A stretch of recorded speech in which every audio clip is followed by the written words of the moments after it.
En el Centro Latinoamericano de Estudios Epidemiológicos y Salud Social, mediante la ejecución de planes de investigación enmarcados en la solución de los grandes problemas globales, utilizamos como herramientas la investigación biomédica y la generación de sistemas informatizados en un entorno de innovación abierta. Establecemos acuerdos de colaboración nacionales e internacionales para la producción y distribución de información científica. Centro Latinoamericano de Estudios Epidemiológicos de Cuenca, Ecuador, llega nuevamente a CME Online, la emisora en streaming de los profesionales de la salud de habla hispana. Hoy nos traen una nueva entrega. Muchas gracias, Centro Latinoamericano de Estudios Epidemiológicos y Salud Social, CLES, por su programa Epidemiología y Salud Social. Invitado especial el día de hoy, el doctor Sergio Ciña, médico especialista en ginecología y obstetricia, Hospital San Martín de Porres y Clínica Albán, Cuenca, Ecuador, miembro del Centro Latinoamericano de Estudios Epidemiológicos y Salud Social. Muchas gracias y bienvenidos todos. Hola, ¿cómo están? Sean bienvenidos a un nuevo programa de Epidemiología y Salud Social. Agradecemos infinitamente a CME Online, la radio de la comunidad médica educativa. El día de hoy, pues, tenemos a un invitado muy especial, el doctor Sergio Ciña. El doctor es especialista en ginecología y obstetricia por la Universidad de Cuenca. El doctor es médico tratante de la Clínica y Maternidad Albán Valareso y también médico tratante del Hospital San Martín de Porres de la ciudad de Cuenca, República del Ecuador. El tema que hoy tocaremos con el doctor es hipertensión gestacional y preeclampsia. Doctor, ¿cómo está? Le damos la bienvenida. Muchas gracias. Igual le quiero agradecer lo que es la comunidad médica educativa por haberme invitado. Hoy estaremos tratando un tema muy importante, como es la hipertensión gestacional y la preeclampsia. Vamos a comenzar sobre una pequeña introducción de este tema. Queremos decir que los trastornos hipertensivos del embarazo constituyen una de las principales causas de mortalidad, tanto materna como perinatal, en todo el mundo. Se ha estimado que la preeclampsia complica aproximadamente entre el 2 y el 8% de todos los embarazos a nivel mundial. En América Latina y el Caribe, los trastornos hipertensivos son responsables de casi el 26% de todas las muertes maternas. Aunque la mortalidad materna es mucho más baja en países de ingresos altos, el 16% de las muertes maternas contribuye a los trastornos hipertensivos. En los Estados Unidos, la tasa de preeclampsia aumentó en un 25% entre el año 87 y el 2004. También vamos a hablar sobre definiciones de cada uno de estos temas. Por ejemplo, la hipertensión gestacional se le define como cuando una tensión arterial sistólica es mayor o igual a 140 milímetros de mercurio y la tensión arterial diastólica es mayor o igual a 90 milímetros de mercurio en una embarazada que tenga más de 20 semanas de gestación y ausencia de proteinuria. Es importante también que esta toma de presión se tiene que volver a medir en 4 horas con una de diferencia. También tenemos otra definición que es la preeclampsia sin signos de gravedad o preeclampsia leve, como se llamaba anteriormente. Esa se considera preeclampsia leve cuando la tensión arterial sistólica es mayor o igual a 140, pero menor a 160 milímetros de mercurio. O la tensión arterial diastólica mayor o igual a 90, pero menor a 110. Esta tiene que tener proteinuria para que sea diagnóstico de preeclampsia. Sin embargo, esta no tiene ningún criterio de gravedad. También tenemos otra definición que es la preeclampsia sin signos de gravedad o preeclampsia grave. Aquí la tensión arterial sistólica es mayor o igual a 160 milímetros de mercurio y la diastólica mayor o igual a 110 milímetros de mercurio. Aquí también puede haber afectación de órgano blanco, que esto ya se considera como preeclampsia con signos de gravedad. ¿Qué es la eclampsia? La eclampsia es el desarrollo de convulsiones tónico-clónicas generalizadas en una paciente que tiene preeclampsia. Esta puede ocurrir durante el embarazo, parto o puerperio. También es importante recalcar aquí que puede haber una preeclampsia sin proteinuria.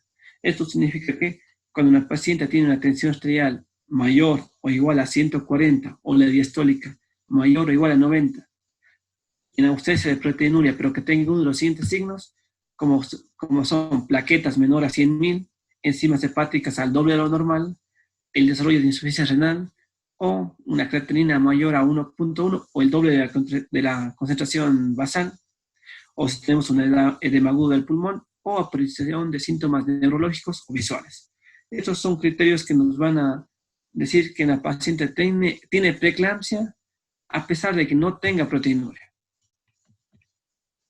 Tenemos, como les expliqué, criterios de gravedad o afectación de órgano blanco en una preeclampsia, y son los siguientes.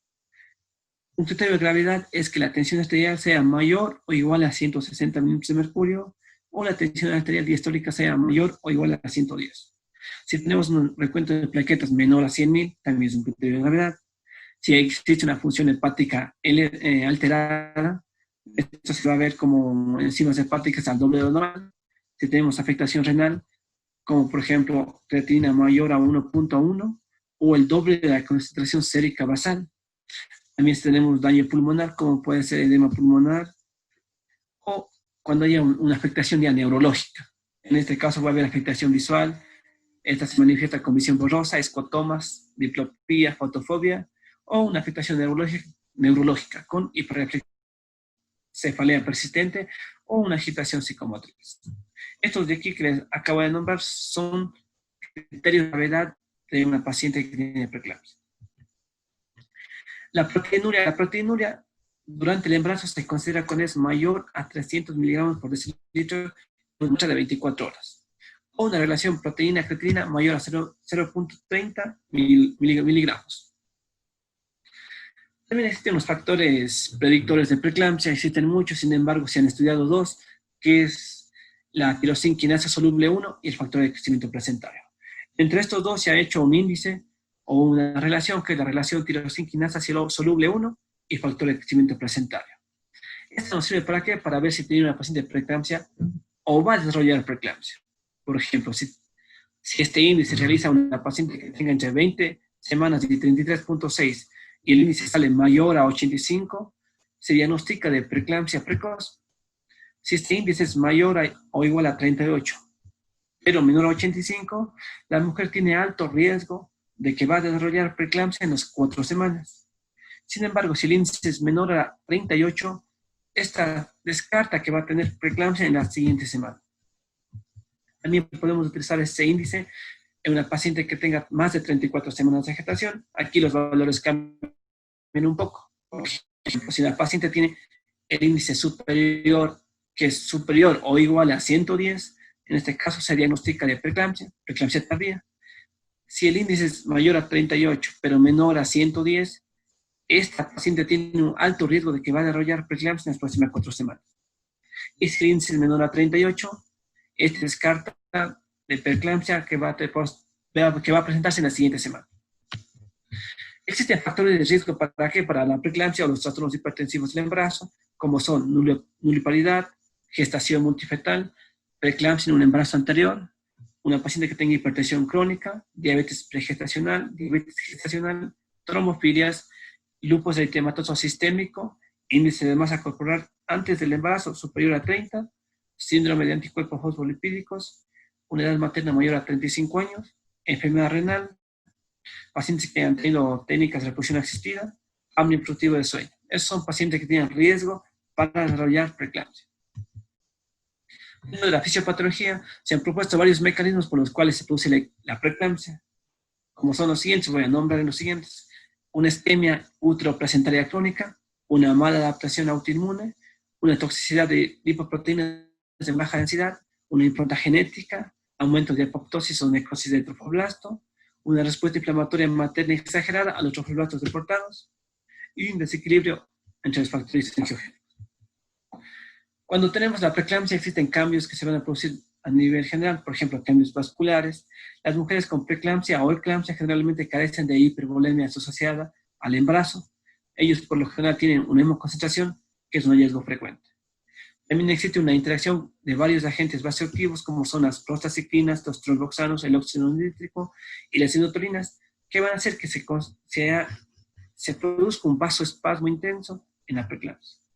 También existe una disminución de la presión oncótica y existe una fuga capilar por el daño endotelial. Aquí es importante saber que si nosotros a una paciente preeclámptica realizamos una fluidoterapia intensiva, podemos aumentar la presión de enclavamiento capilar pulmonar y esto va a aumentar un riesgo de edema pulmonar agudo. También existen cambios hematológicos, pueden ocurrir trombocitopenias, hemólisis y alcanzar niveles severos, tan severos como son los observados en el síndrome de Hell. La trombocitopenia es el resultado de una mayor activación, agregación y consumo de plaquetas. Por eso es importante valorar estos valores. Hay que tener en cuenta también que los niveles de hematocrito, debido a que se puede producir en la preeclampsia hemólisis, va a haber una hemoconcentración. Entonces hay que valorar también bien el hematocrito. El lactato deshidrogenasa está presente en los eritrocitos en alta concentración y las concentraciones altas de la LDH es un signo de hemólisis, que los que se observan por lo general en la preeclampsia y en el gel. También existen cambios hepáticos, como es la ALT y la AST van a estar elevados. Por lo general, la AST aumenta en mayor medida que la ALT. El aumento de los niveles séricos de LDH en la preeclampsia, esto puede deberse a tanto disfunción hepática o a hemólisis, como se habló anteriormente. El aumento de bilirrubinas puede desarrollarse ya en las últimas etapas de lo que es la enfermedad. Las anomalías de tiempo de protrombina, tiempo de trombina y lo que es el fibrinógeno, también están desarrollados, o sea, van a aparecer ya en etapas avanzadas de preeclampsia.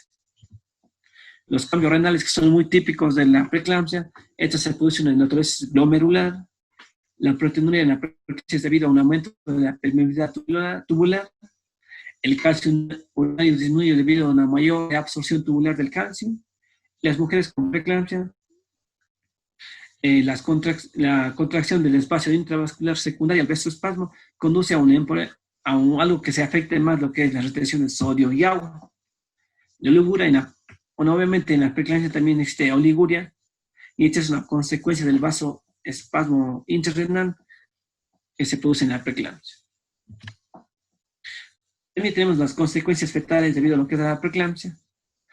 Como una consecuencia fetal tenemos que los recién nacidos tienen restricción de crecimiento fetal, tienen oligoramios, desprendimientos de placenta, un estado fetal no tranquilizador, o mayor riesgo de presentar parto prematuro, espontáneo, si la mamá tiene preeclampsia. Tenemos también estrategias para prevenir o para reducir el riesgo de trastornos de participación en el embarazo. Aquí tenemos, por ejemplo, mujeres con factores de riesgo que se habló anteriormente, deberían recibir aspirina en dosis bajas de 81 miligramos por día para profilaxis de preeclampsia. Esta se inicia entre las semanas 12 y 28 semanas de gestación. Lo ideal es antes de 16 semanas. Y esta se continúa hasta el momento de la entrega. Ahora, hablaremos ahora de lo que es la hipertensión gestacional. ¿Cuál es el manejo de hipertensión gestacional? El manejo de la hipertensión gestacional es el siguiente. Para una paciente que tenga hipertensión gestacional, el ingreso hospitalario para completar el estudio inicial y establecer la pauta a seguir no es indispensable. O sea, nosotros con la hipertensión podemos hacer los controles ambulatorios. Sin embargo, se necesita hacerse un autocontrol de la presión arterial 2 a 3 veces por semana, una visita ambulatoria cada 1 a 2 semanas para el control prenatal desde su diagnóstico. Tenemos que hacer controles cada 2 semanas de analíticas, exámenes de sangre cada 15 días que van a incluir hemograma completo, función renal, función hepática y el LDH. Lo que es el índice proteína-creatinina también se puede realizar, pero es más efectivo hacerse una proteína de 24 horas. El control de bienestar fetal se debe realizar cada 15 días o antes si hay un cambio clínico que la madre nos va a sugerir. Lo que es en el eco, tenemos que valorar lo que es el crecimiento fetal, el líquido amniótico y el Doppler de la arteria umbilical. Las medidas generales. Hay que informar a las pacientes sobre los signos prodrómicos de eclampsia y preeclampsia. Y valoramos todos, les explicamos sobre todo a la paciente sobre signos de gravedad que ella pudiera tener y si es que los tuviera, tendría que acudir a la emergencia inmediatamente. Se debe informar también que debe hacer una restricción de lo que es la actividad de la gestante, un reposo relativo, una baja laboral. La dieta por lo general es una dieta normal. Y lo que es la aspirina se puede iniciar entre 100 miligramos cada 24 horas para prevenir lo que es un poco la preeclampsia, la hipertensión gestacional. El objetivo de mantener la tensión arterial es entre 130 y 145 milímetros de mercurio y la tensión diastólica entre 80 y 95 milímetros de mercurio. Y es necesario iniciar un tratamiento hipotensor cuando no tenemos estas metas. Entonces, ¿qué medicamentos podemos utilizar para controlar la presión? Pueden utilizar la betalol, que este es de primera elección del momento. Se puede utilizar entre 50 a 100 miligramos cada 6 horas, dosis máxima 2.400 miligramos al día. Pueden utilizar nifedipino 10 miligramos cada 6 a 8 horas o nifedipino de acción prolongada, que es 30 a 60 miligramos cada día. La dosis máxima es 60 miligramos al día. La alfametilopa también es un medicamento muy usado. Se puede utilizar 250 miligramos cada 8 horas. La dosis máxima es de 2 a 3 gramos en 24 horas. Cuando terminamos lo que es la hipertensión gestacional, se recomienda lo que es a partir de las 37 semanas de gestación y antes de las 40 semanas. Ahí se debería terminar el embarazo, siempre en función del Bishop y dependiendo de las características obstétricas de la paciente. Lo ideal sería por un par. Ahora vamos a ver cuál es el manejo de una preeclampsia sin criterios de gravedad o preeclampsia leve, como se llamaba anteriormente. Aquí tampoco el ingreso hospitalario no es necesario. Se puede hacer pruebas de bienestar fetal, pruebas para la madre, ambulatoriamente. Entonces, ¿qué hacemos? Nosotros podemos utilizar el índice tirosina quinasa soluble 1 y factor de crecimiento placentario, como se explicó anteriormente. Entonces, si tenemos una paciente con preeclampsia y sin criterios de gravedad, el control antenatal debe ser estricto, y la presión, la paciente con preeclampsia es extremadamente variable. Un día puede estar con preeclampsia sin criterios de gravedad y posteriormente podría complicarse con una paciente con criterios de gravedad. Al diagnóstico, tenemos que determinar lo que, como decía, el índice de relación tirosina quinasa soluble 1 sobre factor de crecimiento placentario. Y realizar una proteinuria de 24 horas. Hay que hacerse un autocontrol de presión arterial 2 a 3 veces por semana, control en unidad específica 1 a 2 veces por semana, control cada 15 días de examen de sangre como son hemograma completo, función renal, función hepática y LDH. Un control de bienestar materno bienestar fetal a 15 días, en el cual vamos a valorar crecimiento fetal, líquido amniótico y un Doppler. También tenemos que hacer determinación semanal de lo que es el índice tirosina quinasa soluble 1 y factor de crecimiento placentario, a partir de 33 a 34 semanas. Igual las medidas generales, se recomienda reposo relativo, una bajada oral y una dieta normal. El tratamiento antihipertensivo, bueno, aquí tenemos 2 puntos. Si el paciente no tiene comorbilidades, el objetivo de mantener la tensión arterial sistólica es entre 130 y 155. Y la diastólica entre 80 y 105 milímetros de mercurio. Tenemos que iniciar un tratamiento hipotensor si los pacientes no tienen estas cifras. En cambio, si una paciente tiene ya comorbilidades, la presión disminuye un poco. Tendremos que tener entre 130 y 145 la sistólica y la tensión diastólica entre 80 y 95 milímetros de mercurio. Si no tenemos estas presiones, tendremos que utilizar tratamientos antihipertensivos, como se dijo anteriormente. El abetalol es de primera línea actualmente, nifedipino, alfametidopa o inclusive hidralazina. Cuando terminamos el embarazo de una paciente con preeclampsia, pero sin criterios de gravedad, igualmente en las pacientes, nos vamos a ayudar aquí un poco con lo que es el índice de tirosina quinasa soluble 1 sobre factor de crecimiento placentario. Por ejemplo, si las pacientes con diagnóstico de preeclampsia sin criterios de gravedad se realizan un índice entre las 34 y 36 semanas, y si este índice es menor a 110, se puede hacer un manejo expectante hasta las 37 semanas. Pero si la paciente tiene un índice mayor a 110, se recomienda que la finalización de la gestación sea a partir de 34 semanas, debido a que existe un alto riesgo de que la paciente se pueda complicar. Obviamente, si la paciente se termina el embarazo antes de las 37 semanas, se debería terminar previa maduración pulmonar. Bueno, ahora vamos a hablar sobre preeclampsia con criterios de gravedad. Este manejo es un poco ya diferente, debido a que toda paciente con criterios de gravedad tiene que ser hospitalizada para controlar tanto su presión, hacer exámenes para la madre y para el feto. Entonces es importante. Con criterios de gravedad tiene que ser hospitalizado. Aquí que hacemos una valoración inicial, controlamos la presión arterial cada 5 minutos hasta lograr estabilizar. Hacemos el filo obstétrica, un monitoreo fetal intraparto, en un estimamiento fetal, Doppler de las arterias, lo que es umbilical y uterina, un examen de ingreso que incluye hemograma completo, función renal, ácido úrico, creatinina, urea, ionograma, perfil hepático, LDH, lactato, y lo que es el índice, tirosinquinasa soluble 1 y factor de crecimiento placentario, y también pruebas de coagulación. Se debería considerar ya maduración pulmonar si la paciente tiene entre 24 y 34.6 semanas de gestación.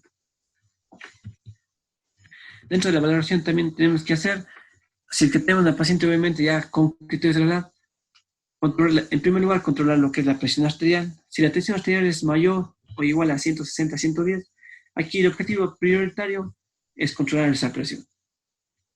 ¿Y cuáles van a ser las metas? Debemos conseguir una presión arterial entre 140 y 155 de la tensión arterial sistólica y entre 90 y 105 de la diastólica. Nunca hay que bajar mucho lo que es la presión porque la hipotensión es peligrosa. Es importante evitar descensos bruscos de la presión arterial, como le dije. Y también se debe utilizar fármacos ya, por lo general, se puede utilizar lo que es el labetalol intravenoso, como que es de primera línea. Dentro de los fármacos que se pueden utilizar en una paciente con una crisis hipertensiva son los siguientes. Por ejemplo, el labetalol se puede iniciar en bolos de 20 miligramos cada 20 minutos para lograr el control de la tensión arterial y mantener las metas antes descritas. Se puede utilizar también nifedipino, esta puede ser vía oral, 10 miligramos cada 30 minutos hasta controlar la tensión arterial, o hidralazina que puede iniciarse entre 5 miligramos cada 20 minutos hasta controlar la tensión arterial. También hacemos una prevención farmacológica ¿de qué? De convulsiones, porque tiene un alto riesgo de que la paciente convulsione y presente lo que es la eclampsia. El fármaco de primera elección para la prevención de convulsiones en el embarazo es el sulfato de magnesio. La dosis va en un bolo de 2 a 4 gramos, lo que es a razón de, bueno, iniciamos con 4 gramos intravenosa y en mantenimiento de 1 a 2 gramos hora. El objetivo, mantener niveles plasmáticos entre 3.5 y 7 miliequivalentes de magnesio. Los efectos secundarios de este medicamento van a ser déficit de acumulación visual y riesgo de parada cardiorrespiratoria si se acumula lo que es el magnesio. Eso es muy importante tenerlo en cuenta. Este está contraindicado en pacientes con miastenia gravis. Aquí una paciente que esté recibiendo lo que es el sulfato de magnesio debería estar en una sala de cuidados intermedios o intensivos. Debería tener controles estrictos de reflejo rotuliano, frecuencia respiratoria, diuresis y control de saturación de oxígeno. Por lo general no se recomienda realizar una magnesemia de rutina. Está indicado cuando hay sospecha de intoxicación de sulfato de magnesio y cómo va a sospechar cuando hay una obnubilización, cuando la paciente está desorientada, cuando hay una radimia, abolición de reflejos rotulianos, oliguria o insuficiencia renal. El tratamiento de intoxicación de sulfato de magnesio es con gluconato de calcio en bolos de 1 gramo endovenoso en 3 a 4 minutos. Eso nos va a revertir lo que es la intoxicación con sulfato de magnesio. Los controles posteriores a la estabilización del cuadro van a ser los siguientes: peso y balance hídrico cada 24 horas, control de diuresis estricta, un monitoreo fetal cada 24 horas, control de bienestar fetal, en el cual se va a hacer un Doppler. Igualmente, en el caso de restricción de crecimiento intrauterino, se utilizarán los protocolos de la restricción. Se determinará el radio de tirosinquinasa soluble 1 y factor de crecimiento placentario semanal. El control analítico se realizará exámenes como son hemograma, función renal, función hepática, ionograma, pruebas de coagulación y también se recomienda fibrinógeno.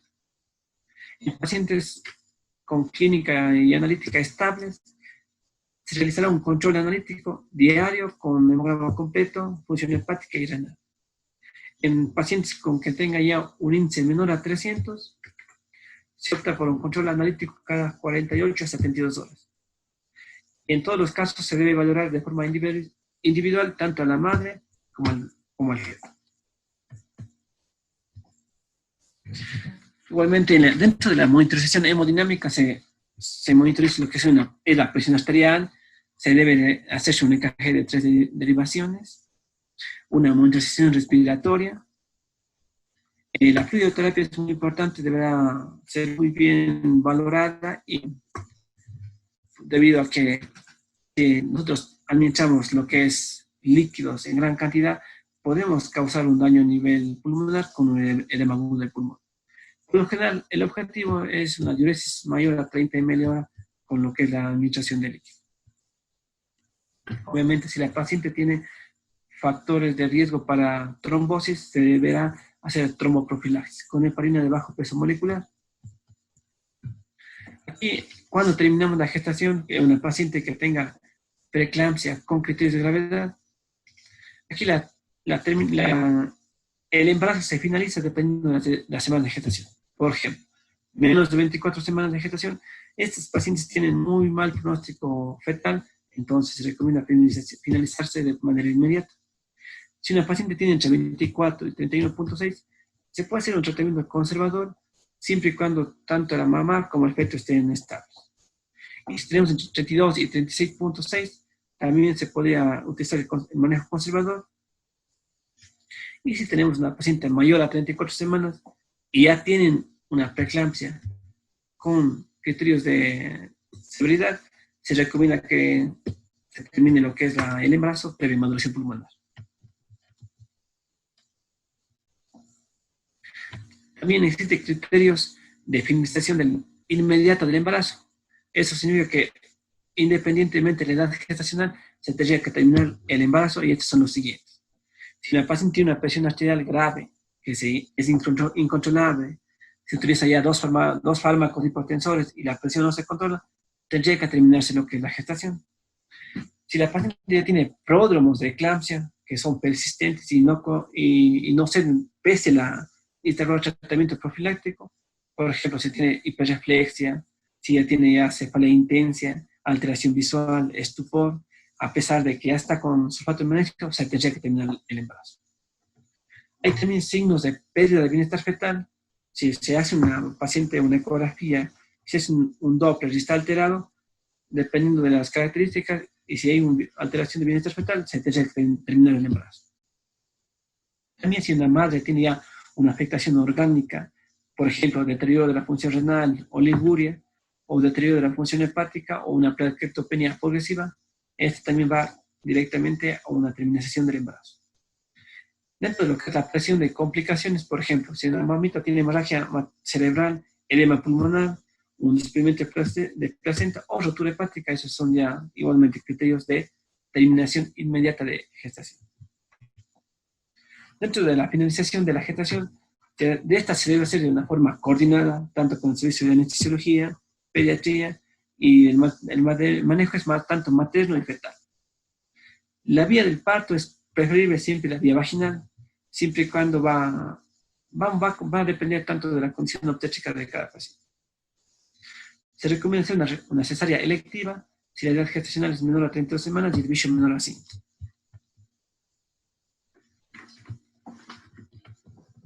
Dentro de los controles ya postpartos, con una paciente que tiene preeclampsia con criterios de gravedad, aquí es muy importante hacer un control exhaustivo, tanto materno durante las primeras 24 y 48 horas, debido a que en este tiempito se presenta la mayor subida de presión y puede haber un riesgo de preeclampsia o un riesgo de eclampsia.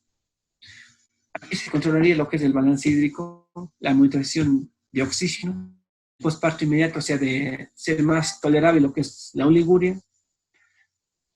Por ejemplo, y no se requiere un tratamiento diurético por encima de 60 ml en 3 horas después del parto. Pues tenemos que esperar un poco que el riñoncito se vaya recuperando y no asustarnos de la oliguria inmediatamente.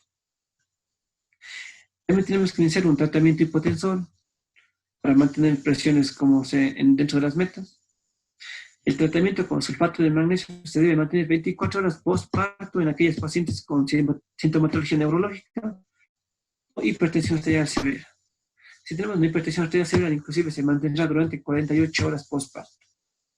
Se deberá recomendar una tromboprofilaxis en pacientes con factores de riesgo para trombosis. Se debe evitar también medidas de lo antes posible el uso de AINES durante el periodo, que estas van a alterar también la presión arterial. En la sala de hospitalización se debe hacer un tratamiento hipotensor. Es habitual un incremento de la tensión arterial a partir del tercer día postparto, por lo que es necesario ajustarle a veces la dosis de medicación oral. El tratamiento de primera línea es de la betalol oral, que durante el puerperio se debe aumentar hasta 1200 miligramos en las 24 horas. Como ya sabemos, ya una vez que la mamita ya terminó su gestación, se puede utilizar otro tipo de medicamentos para controlar la presión en el caso que no se controle con el primero.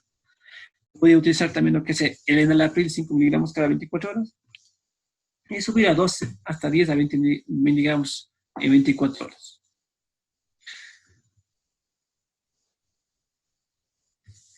Bueno, dentro de lo que es el enalapril está contraindicado en caso de lactancia y pacientes que sean prematuros. Los bloqueadores de calcio como el nifedipino son muy buenos, y la alfa-metilopa está asociada a la depresión postparto y se recomienda que no se utilicen dentro de las primeras 48 horas postparto. Bueno, eso sería realmente todo lo que es sobre preeclampsia. Espero que le sirva esta información.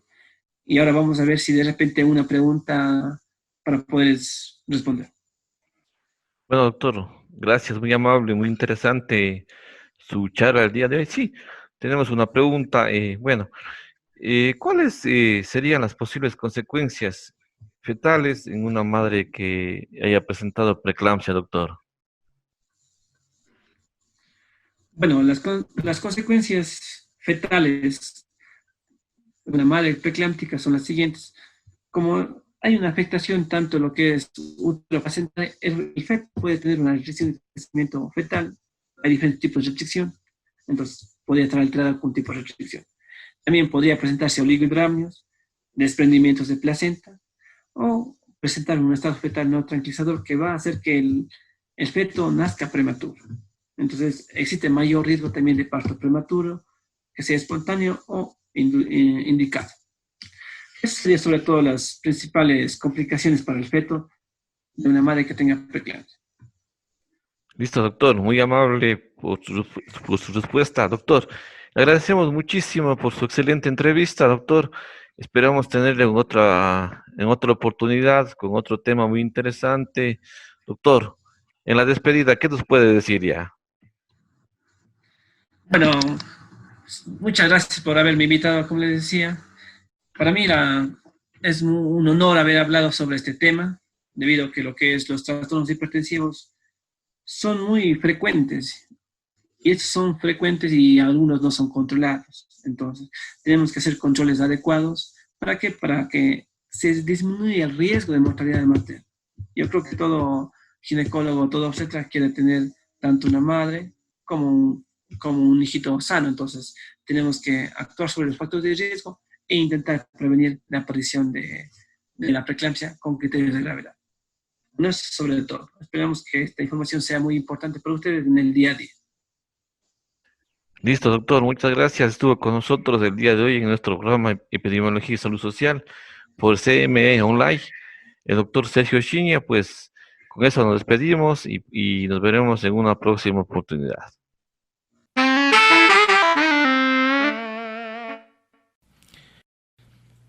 Muchas gracias a nuestros hermanos y aliados estratégicos en el Ecuador, miembros de Latinos for the Community, el Centro Latinoamericano de Estudios Epidemiológicos y Salud Social. Hasta una próxima oportunidad en su programa Epidemiología y Salud Social.